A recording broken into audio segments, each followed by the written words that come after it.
1. Down the rabbit hole.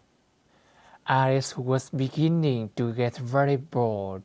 She and her sister were sitting under the trees. Her sister was reading, but Alice had nothing to do. Once or twice she looked into her sister's book, but it had no pictures or conversations in it. And what is the use of a book, thought Alice, without pictures or conversations? She tried to think of something to do, but it was a hot day and she felt very sleepy and stupid. She was still sitting and thinking when suddenly a white rabbit with pink eyes ran past her.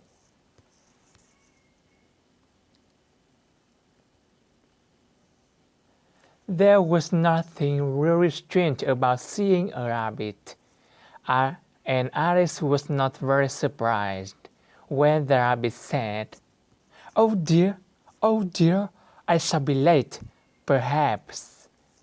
It was a little strange, Alice thought later, but at the time she was not surprised. But then the rabbit took a watch out of his pocket, looked at it, and hurried on. At once Alice jumped to her feet. "I've never before seen a rabbit with either a pocket or a watch to take out of it," she thought. And she ran quickly across the field after the rabbit. She did not stop to think, and when the rabbit ran down a large rabbit hole, Alice followed it immediately. After a little way, the rabbit hole suddenly went down, deep into the ground. Alice could not stop herself falling, and down she went too.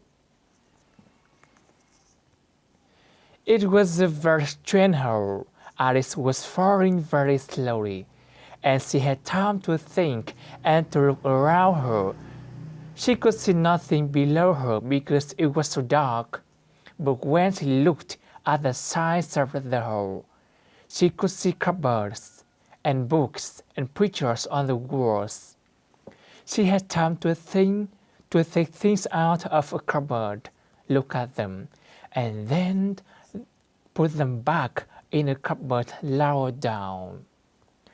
Well, thought Alice, after a fall like this, I can fall anywhere.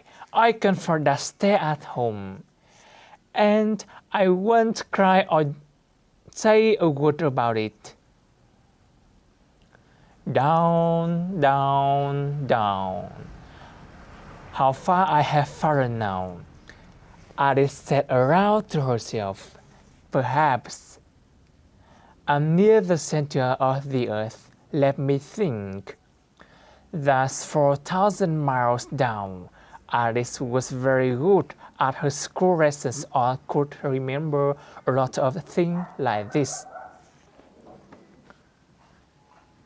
Down, down, down. Would she ever stop falling? Alice was very nearly asleep when suddenly she was sitting on the ground. Quickly, she jumped to her feet and looked around. She could see the white rabbit, who was hurrying away and still talking to himself. "Oh, my ears and whiskers," he was saying. "How late it's getting." Alice ran after him like the wind. She was getting very near him when he suddenly turned the corner.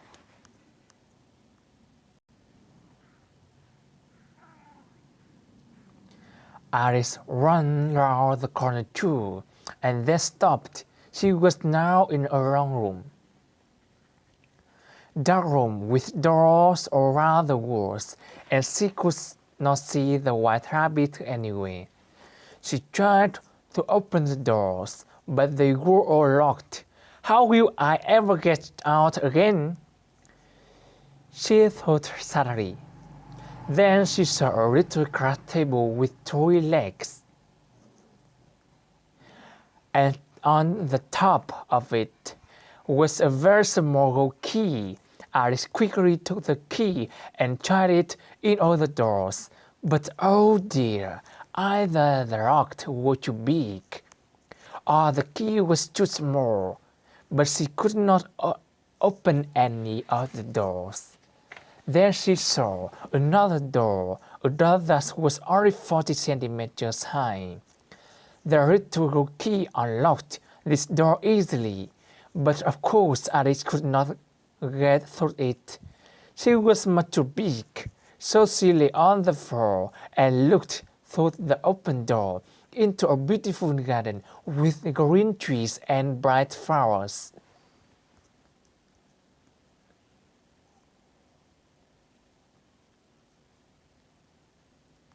Poor Alice was very unhappy.